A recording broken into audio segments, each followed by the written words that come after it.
Hello everybody, Maven here, and as a Titan main, I just had to review the new Melas Panoplia exotic arms that turns your baby throwing hammers on solar into Thor's hammers that recall to you. Unfortunately, this thing's going to be meta because it's new, at least for a while, until people come to their senses and realize that it's not that good. Because there are a lot of better options, and today I'm going to essentially try to prove that to you. So I hope it gets some buffs in the future. Anyways, if you want me to cover the new Warlock and Hunter exotics, let me know and I will do that as well. So let's break it down. Hope you enjoy. Shout out to our sponsor, Advanced GG, the #1 gaming supplement in the world. Use code MAVEN at checkout for 10% off. Link down below. Thank you.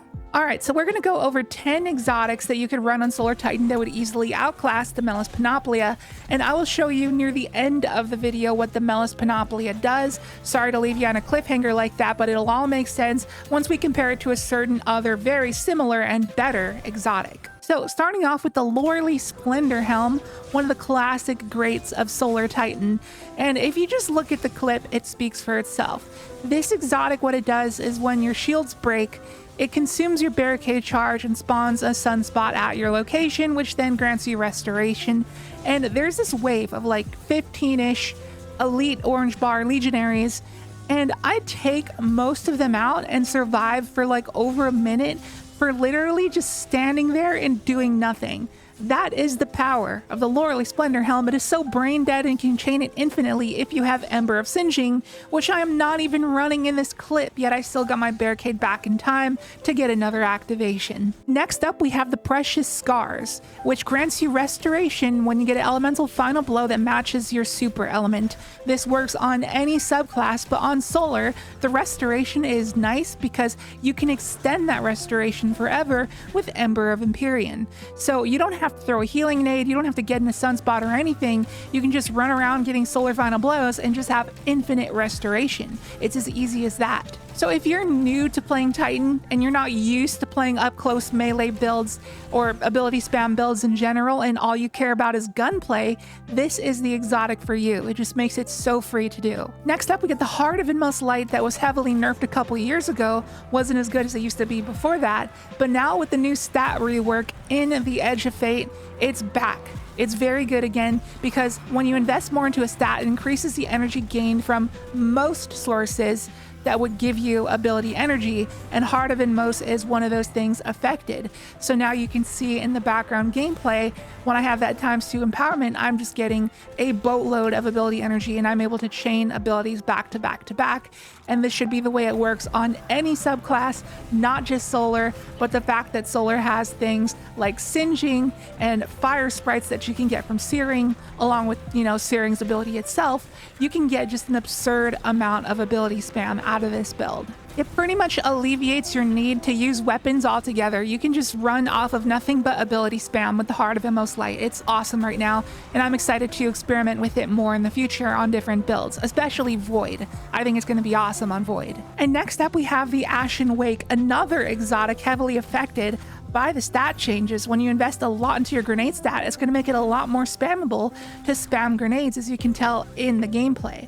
So it makes your fusion grenades explode on impact and refunds grenade energy based on the tier of enemy you defeated with your grenade. So a minor red bar will give you a little bit of grenade energy back, elites will grant more, and then anything yellow bar and beyond will give you a guaranteed grenade charge refunded. And I probably shouldn't even be showing you this because I actually have a future build video planned with the Ashen Wake. So let's just go ahead and get it off the screen so I can save a little bit of this for later. Next up, we have the Path of Burning Steps, which did just receive an overhaul in the Edge of Fate. So I'll read off the patch notes here. This is what it does now. Increases solar weapon damage and solar ignition damage based on the number of stacks of Roaring Flames you have.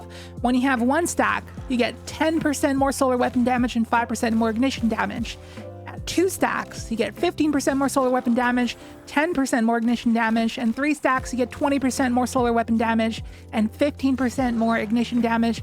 Stacks with surge mods. Now this is kind of a hybrid of the Precious Scars and also melee build because it's also a gunplay build where you're going to be using your weapon to utilize a 20% damage buff, but you also have to get a little bit of ability kills in between to proc those stacks of Roaring Flames. But just like the Precious Scars, it is another gunplay build, but you're going to have to proc your restoration through other means like a sunspot shot or a healing grenade, and then you can go on a spree with your weapon.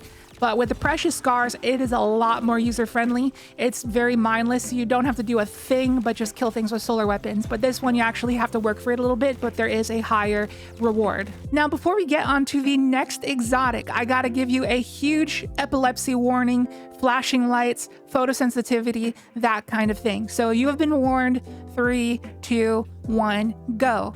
It is the Stronghold. Now, this exotic is the one true exotic in Destiny 2 that is actually literal god mode. Like, you literally cannot die when you are blocking with the sword, and you can hold your sword guard up infinitely. It's been used to cheese a lot of bosses throughout Destiny 2 history. You know, day ones and stuff. It's been a very useful tool. But the really cool thing about this exotic and why it's so useful on Solar Titan is because aside from the Red Death Reformed, it's the only way and the easiest way Titan can get restoration ×2, which is the strongest form of restoration in the game, hence the name Stronghold. Like, this on Strand Titan or Solar Titan is easily one of the most slept on and underused builds in the game. Like, you could easily bring this build into the most difficult of content and slay out with it extremely well. Like, you could even bring it into the day one raid and then just swap over to a tractor cannon loadout for DPS and then go back to your sword to be immortal for the mechanic part of the encounter. Next up, we get the Worm God Caress. I mean, it's Solar Titan, of course we had to eventually talk about bonk builds. Now, this build got buffed and nerfed at the same time in Edge of Fate. So before the Edge of Fate, when you would pick up your baby hammer off the floor, you would get like 90% of your hammer charge back. So you'd have to wait and it wouldn't be as spammable as it used to be. However, in the Edge of Fate, when you have 100 invested into your melee stat, you actually get your full baby hammer recharge back. So it would in theory be more spammable like before. However, they updated the way this works so you cannot pick up your baby hammer off the floor until it stops moving. You cannot pick it up while it is in motion. So it is horrendously worse than it was before, but it can still be very strong. You just got to be mindful of where your hammer lands. Sometimes you'll try to walk over it and you don't walk over it and you have to like look around for it. It's pretty annoying, I gotta be honest, but still, Worm God making your bonks do, what is it, like 800% more damage once you stack all the different melee buffs you can.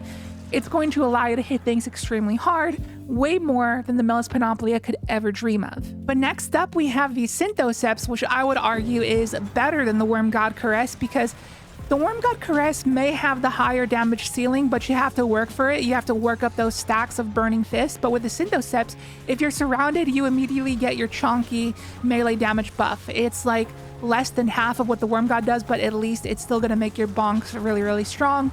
Strong enough to where you're satisfied with it. But the thing about Synthoceps is it also buffs your super damage by like almost double damage, I think. So when I pop my hammer and throw it against this knight, you can see it's doing like a little over 500 damage. But then when I have the Synthoceps and I have that biotic enhancements buff, I do like over 1,000 damage easily. It's just, you're gonna get way more damage out of your supers when you have the Synthoceps on, in addition to having a very strong melee build that you don't even have to really jump through much hoops for. Now I wanted to give a quick honorable mention to the Pyrogale Gauntlets, which makes your Burning Maul super a one and done super and also buffs your consecrations. I wouldn't actually run this exotic in all honesty, but still, it's very, very useful for DPS in a lot of scenarios, and I would easily run this over the Melas Panoplia. Now, before we get to our 10th other Solar Titan exotic, which I would consider the best Solar Titan exotic in the game, and also my main exotic that I have mained on Titan for the past 2 years, we can finally talk about the Melas Panoplia to compare it to. So the Melas Panoplia says that when you pick up a Fire Sprite, or get 3 solar precision kills, which that portion's a lot to ask, but the Fire Sprite's a little bit easier to do. You get a 10-second Forge Master buff, which is going to allow you that ability to throw and recall your baby hammers like Thor. And if you get a perfect recall, aka when the baby hammer flashes in the air after you bonk something with it, you can recall it. That'll be a perfect recall. It'll extend the duration of your Forge Master buff, and it'll also create like this AoE solar explosion. Now, having to get 3 solar precision kills, in my opinion, is a lot to ask for. So I don't think you're going to want to commit to that. In all honesty, I think you're going to want to commit to the Fire Sprite, which means that you probably cannot run a healing grenade with this build. You're probably going to have to run a grenade that is capable of scorching. I am using the fusion grenades. Pick up that fire sprite, now I can recall my hammer. And now I have my Forge Master buff and I can throw my hammers from very far away because they get a little bit of tracking, a little bit of heat seeking when you have Forge Master online, which is nice. Now I have a lot to say about this, but hold that thought because now we come to my favorite Solar Titan exotic.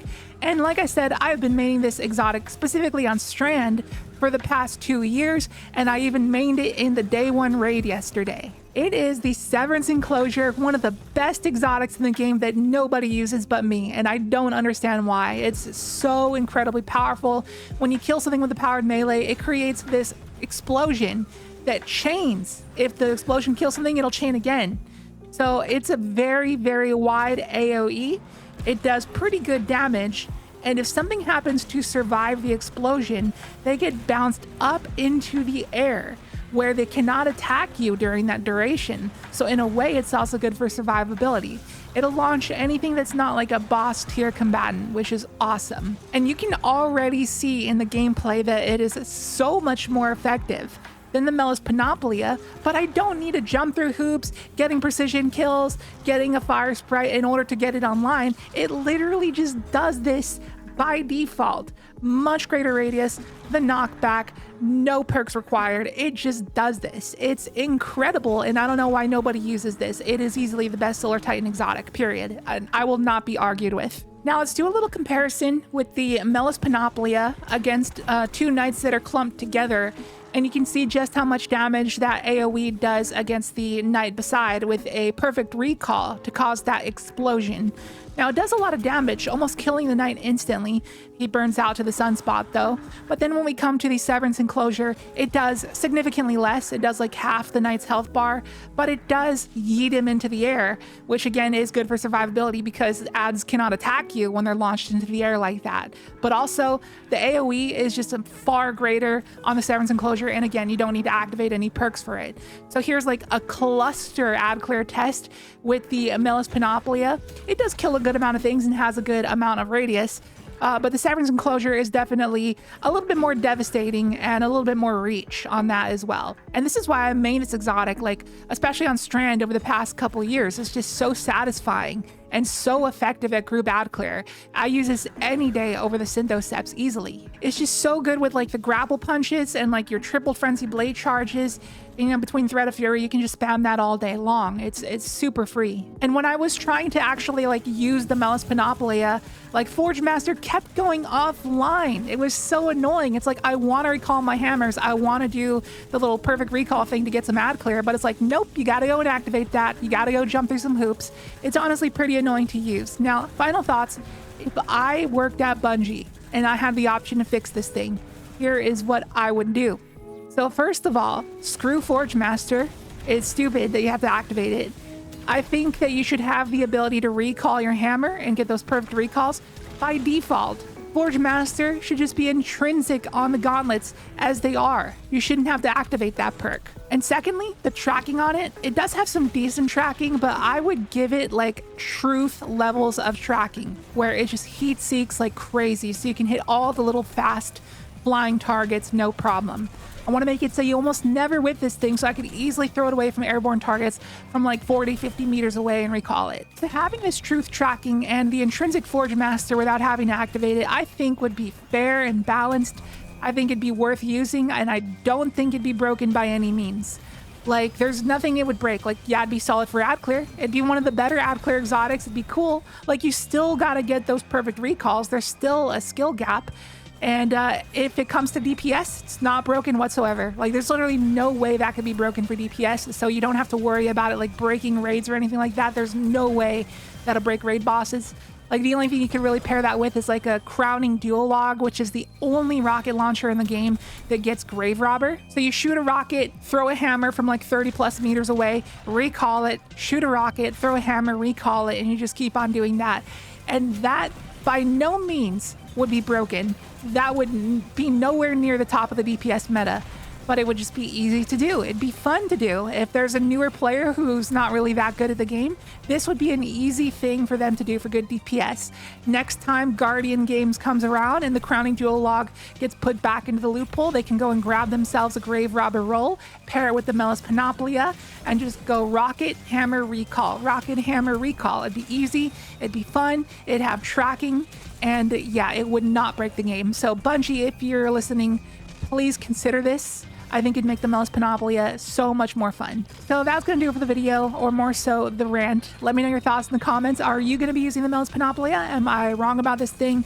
Or if you would like to change it, what would you change about it? Let me know your thoughts. Thank you so much for watching. I hope you enjoyed. If you did, be sure to hit the like button. And if you're new here, please consider subscribing. Would love to have you here for more Edge of Fate content on the way, because we got a lot of builds in the works coming out throughout the week. And I will catch you in the next video. See you later.